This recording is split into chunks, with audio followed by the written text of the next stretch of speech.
I'm thinking obsessively searching for his father, or something like that. Doggedly? Yeah, Determinedly? obsessively. And of course, this is a brilliant aspect that will always pull your character, I've forgotten his name already, into the current an adventure, because there's a portal there.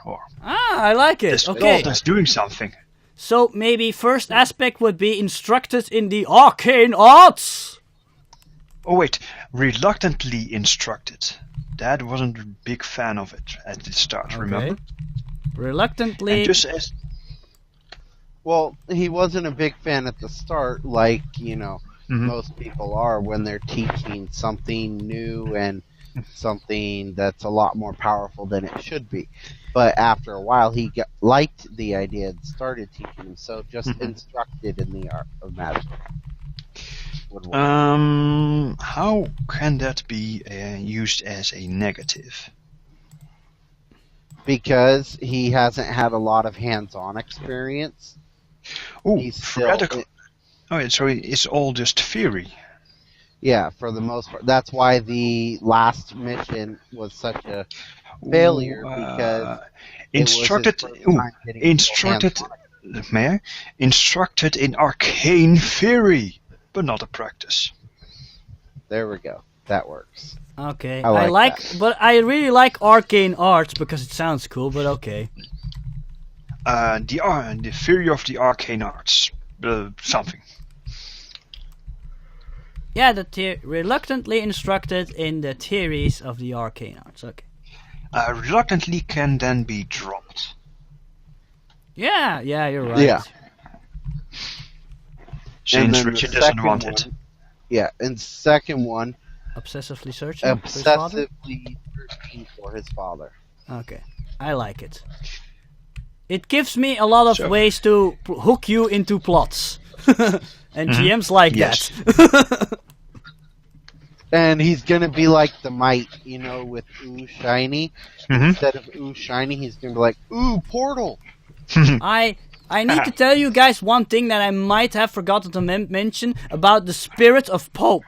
Spirit of Pope, there's a lot of action, but there's also an overwhelming sense of optimism.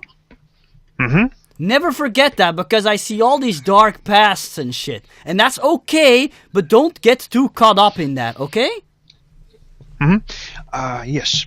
My dark shit will actually be, no, I'm not evil. Okay. Yes, I have a maniacal laughter. No, I'm not evil. No, you can't have maniacal laughter. The Shadow, one of the greatest pulp heroes there ever was, had a maniacal laugh which scared the shit out of his enemies. Yes, and I'm going to use that. Also, the Shadow was a bastard. Let's be honest. Yeah, he was. Well, that's what pulp heroes are supposed to be. Yep. They're not supposed to be the goody two-shoes of nowadays. No, they're not. They were the original bastards. Yeah, they were. I don't know. I'm looking at Indiana Jones, I'm going, scoundrel. Indiana Jones. Look at Indiana Jones! There's a guy swinging his sword around, and he grabs his gun and shoots him. Yes, is that honorable? He's an asshole. Yeah, but the actor was sick, so still. But they still kept it in the movie. Look, if somebody comes at me with a knife, I'm going to take him down. But you have to realize, Indiana Jones also was not an original pulp hero. He was a pulp hero, just not an original. He wasn't back in the time that we're that's thinking. true, but still, he is an accurate representation of what pulp heroes are like. Shall we continue on with the relevant bit? Yeah, exactly. But I like it, Richard.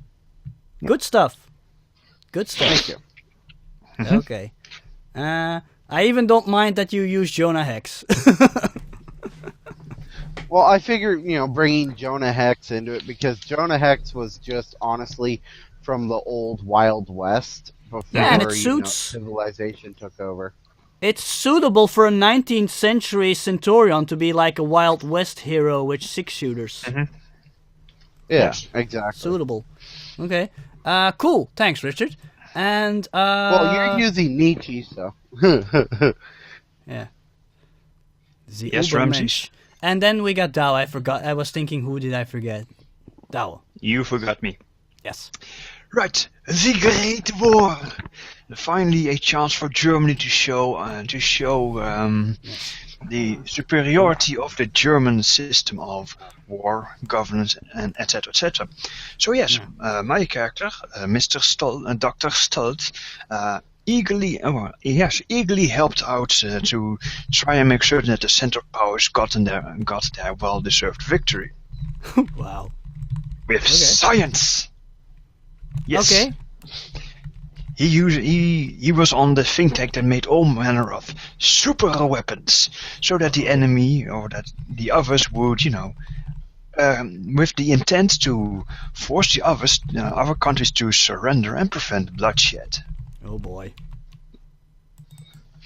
So yes, and then he met his super Zeppelins, and then he met one of his great rivals, the Steam Wizard.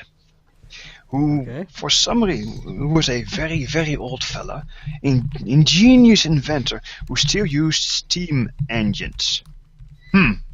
So yes, for every mad machine of mass destruction that Soren built, the Steam Wizard created a countermeasure against it. For every, shall we say, incredible device to move around the battlefield, Soren devised a device that could stop it in its tracks, and so on. So in the Great War, they both fought until one day, near the end of the war, they met and they talked. And the Steam Wizard realized that he was fighting a Centurion to be. And the Steam Wizard revealed his true identity, which I shan't reveal here. He was the technical support of the Century Club. Whenever they needed a strange device, they went for the Steam Wizard. They needed to go to the moon. He built them a steam rocket, etc., etc., etc. So yes, and after the passing of the great and venerable Steam Wizard, the young Soren realized that he still needed to learn a lot more to actually take the place of the Steam Wizard. He's only 25. He's smart, he's brilliant, but he's no Steam Wizard yet. Okay. Cool. Okay. Before we talk aspects, I have one question. Yes. Really, Dow? Really? What? You took the Steam Wizard. Oh, right. Yes, of course. It's an Really? homage. It's an homage. Which Besides, Steam Wizard? 19th century. 19th century science still used steam. Yeah, ish. that's true. Yeah, true. But I know, who's but the no. Steam Wizard? The reason. Really? You forgot our campaign already? Your guy was the priest who no longer... The Deadlands, yes. Richard, Yes. a steam inventor isn't really anything new. But anyway. No, but he used the Steam Wizard, not a steam inventor. Yeah, but Steam.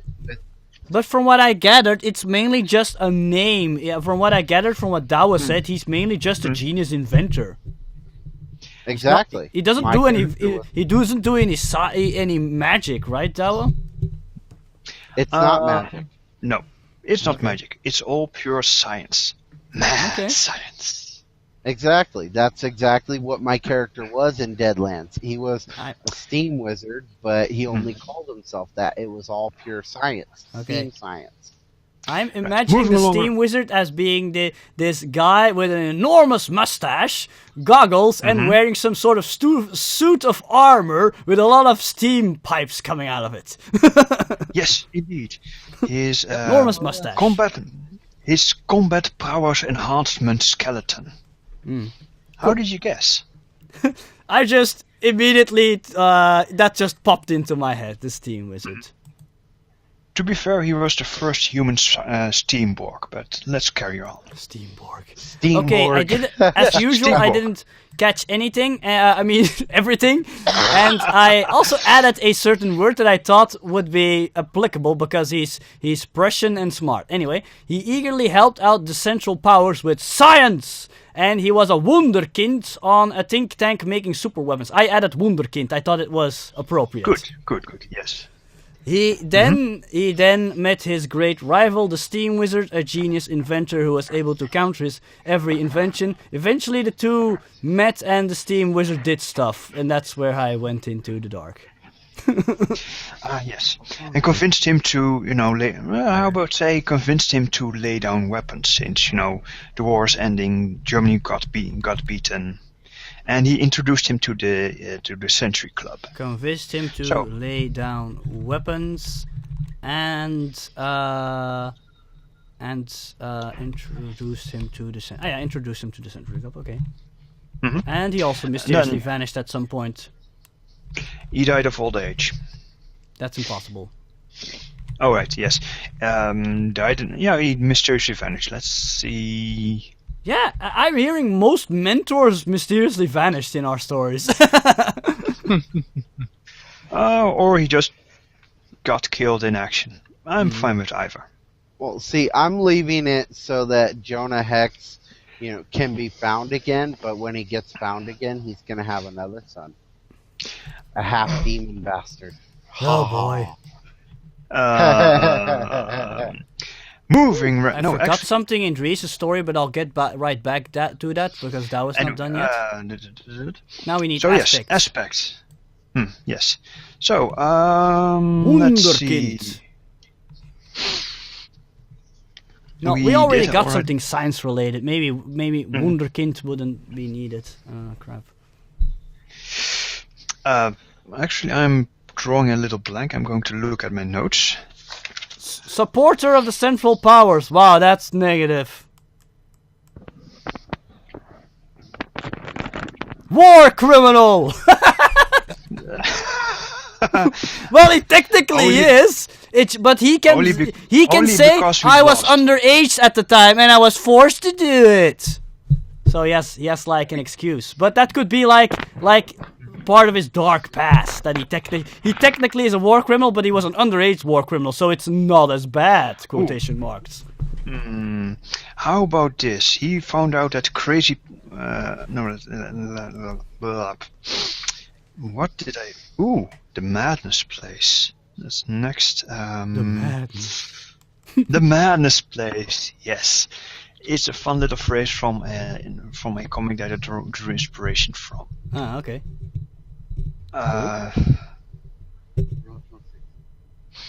Let's see.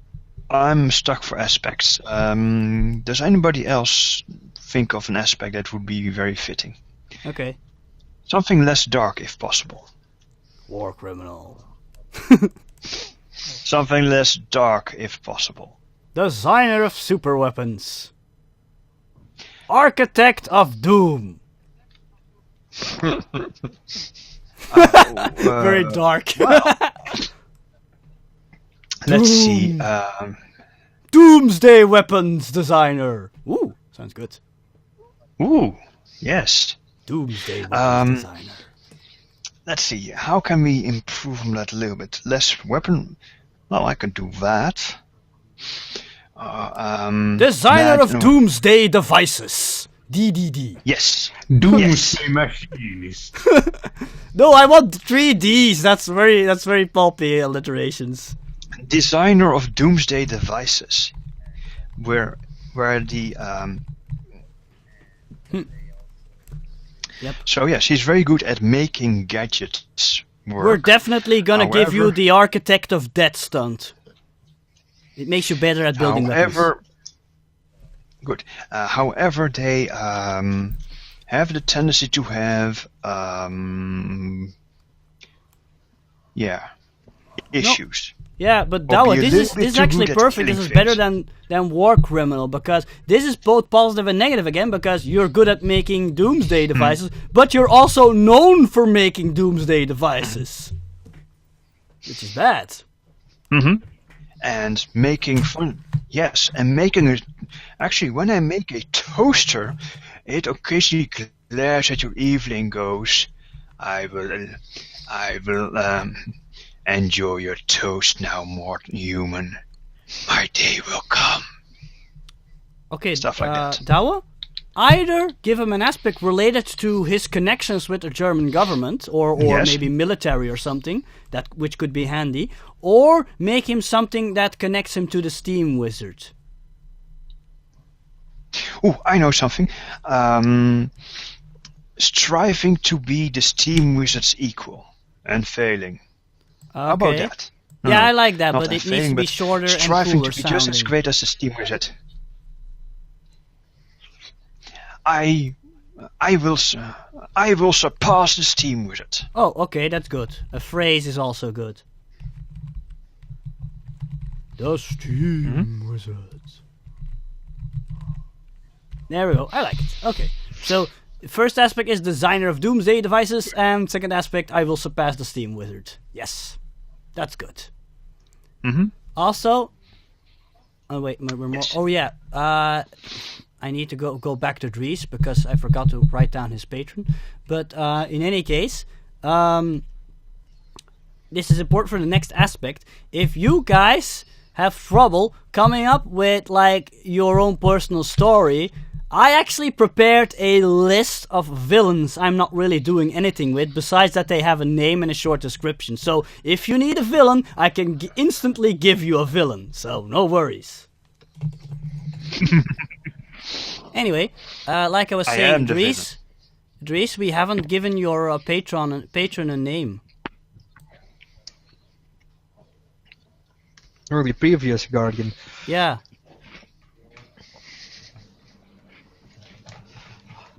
Crap. He I still would- needs a name. I would honestly He or say they give up their names when they become the Guardian. Okay, I'll just write down the previous Shadow of the Jungle. Okay? Yes, No, there's Guardian. only one. There's only one Guardian of El Dorado. Or I'll just write down the previous Guardian between brackets indicating that he still needs an official name. Okay? Always Hey, guys. The master and the apprentice, but which one died? There can only be one Guardian of El Dorado. Take the Highlander theme. There can be only one. Yeah, but he already has all his aspects. That wasn't the point. I just needed a name for the patron. Okay. I think that's it for phase 2, and Dawa disappeared. Oh boy. That can be good. Disappeared? Yes, he did. Aye. Oh, my patron is still alive. Yeah, That's not possible. Apparently, Dawa says his Chrome made Hangouts freeze. That's not good. It happens. I'm gonna wait for a moment for him to come back. Deceased? What does it say? Deceased. Disconnected, deceased. Okay. There's Dawa. Dawa, Reese thought you were deceased. Dawa? He's not back yet. Oh, okay. I wanna make a joke. Testing. That was back. Cool. Good. Reese Yeah, thought you were Chrome. deceased. Well, apparently, in my case, Chrome does not like Hangouts. It's very Yeah. weird. Yeah, I mean, it worked perfectly on Firefox. Anyway, let's not dwell on that. I've got 2-3 more hours before Chrome messes up Hangouts again. Okay, continuing on to the next and technically the final phase, because the next ones are very short. They're just like, I want to guest star in your story. No, I want to guest star in your story, and so on. I will guest star in all your stories. You can't do that. Anyway, If only. so the next Yes. aspect is, the next phase is your very own novel in which you are the star. And in my case, it's Samantha Serpentine and the Spectre of St. Louis Street. So, Samantha, now grown into a successful businesswoman, was eager to learn more about her heritage and traveled to New Orleans, where her forefathers used to live. Once there, she learned of a local legend claiming that the old Serpentine home has been abandoned for many years because it was apparently haunted. Never having been the superstitious type, Samantha decided she would disprove the old wives' tale and purchased the house. Once there wasn't a ghost to be found. But what Samantha did discover is that the place had recently been ransacked. The attic that was supposed to have been full with old crates and boxes was a mess, and many items stored there were missing. Eager to learn what had transpired, Samantha began investigating the matter. Eventually, she learned that the famous gentleman burglar Ferdinand Flannery was in the area, and she immediately deduced that surely it was him who was responsible for the theft. She went to confront him, and after a brief duel of Flannery's swordplay versus Samantha's kung fu skills, the thief revealed he had nothing to do with this particular theft. For robbing people's homes was apparently beneath him. But he did hear a rumor that the local mob were interested in ghosts and spirits for some reason, and since everybody knew the old house in St. Louis Street was haunted, perhaps it was they who ransacked the place. After he revealed the information, Flannery proceeded to flatter the young woman on her skills and beauty, hoping to win her affections. But Samantha, claiming he was beneath her, rebuked his affections and continued her search for the stolen items. After some more sleuthing, Samantha found her way to an old abandoned warehouse, where else, near the docks, where she discovered something horrifying. Where else? Yeah, exactly. The mobsters were using the site to conduct some profane ritual with a painting she recognized as one of the stolen items. Not only were these people mobsters, they were also dark sorcerers! Oh no, I already see a guest star. Anyway, yes. Samantha decided she wouldn't stand for this and immediately busted down the door, commanding the cultist criminals to cease what they were doing and to return the stolen items. The mobsters, who were not planning on doing anything of the sorts, grabbed their guns and assaulted Samantha. While this battle was going on, the head of the mobsters revealed that he was not only with the mafia, but he was also a highly skilled necromancer, who was planning to turn the ghost haunting the painting into his obedient slave. But in the end, even with their Tommy guns and dark magic, Samantha emerged victorious and reclaimed the stolen items. Once back at the old house, the ghost in the painting revealed itself. He introduced himself as Florence de Serpentine IV, former French noble who was forced to flee his homeland during the French Revolution. The ghost lamented the fact that he had taken his family to New Orleans, dooming them to a life of poverty. Because he had died fearing that his legacy would come to an end and that his children would have to live as beggars, he never was able to rest in peace and had become a ghost tied to the painting of himself back in the days when he was still a respected noble back in France. Samantha, realizing that this was in fact the ghost of one of her ancestors, consoled the spirit, telling him she was in fact his great-great-great-great-granddaughter, and that his family had eventually managed to win back their wealth and now owned a successful company. This relieved the spirit, and after hearing the full tale of how his family had struggled their way back to success, he was finally able to rest in peace. The end. So, from those aspects, nice. Thank you. She obviously descended from French nobility, and because she's kind of a little bit haughty, and she considers herself more or less superior to common rabble, not in negative. Wait, that is kind of negative. Anyway, and because she also rebuked the affections of the gentleman burglar, she gets the aspect respectable lady of superior stock. Nice. So, anything to comment on those aspects?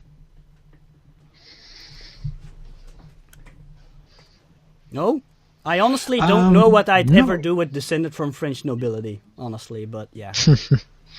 It is suitable, so. Well, when a villain comes around that wants to, free France from the snobby nobles, she's on the list of no snobby nobles to be beheaded.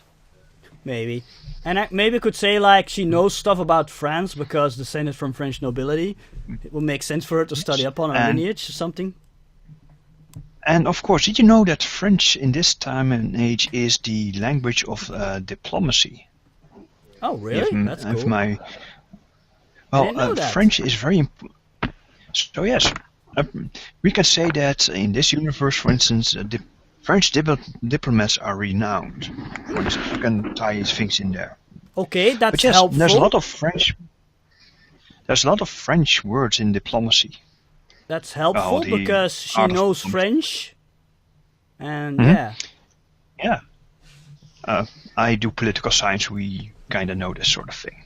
Okay, cool. So yeah, that's my story. Okay, yeah, cool. That's your solo. And I think I already know right? a guest star that will appear because occultism and shit. But anyway, before we go to the guest there's stars, only one reason. Before we go to the guest only stars, Ferdinand Found fits in this. Before we go to the guest stars, you first have to make your very own story, and in that titles are very important. But we can leave titles for later or something, whatever. Anyway, who wants to go first? Me. Wow, because that's while a first. while you were telling, because while you were talking, I was thinking about things, and I've used Cornelius Zappankakos, the Radiolab, to make me some titles. What the hell? And the name of the solo adventure will be the invasion of the prismatic pylons. The invasion of the prismatic. Well, I can't write anymore. The invasion of the prismatic pylons. Wow, Yes, I'm dying to find out what that's all about. In which pylons, prismatic pylons made out of strange quartz have been appearing all over Europe. Well, they started in Germany. They started in Germany, then spread to France, and even to as far as Great Britain and Spain. Of course, since they all started in Germany, everybody put the blame on the Germans. Of course. So Dr. Stolz went to find out what was going on, and as he examined them, he noticed that they were all harmonized, which is weird. And but once he found out what the pattern was like, he was able to go to where he thought the pylons would be the next pylons would be placed, since they were still growing outwards, and he found out that they were planted by cyber dinosaurs. Oh my god! Robotic dinosaur. Robo-dinos. Yes, indeed. Yes, of course. A fight happened in which the young doctor had to resort to all his cleverness and also an invention of the deceased steam wizard to put them to rest. Finding out that he examined the robots, getting some very interesting ideas, and found out that these were made in an abandoned factory, of course, in the heartland of the Ruhrgebiet.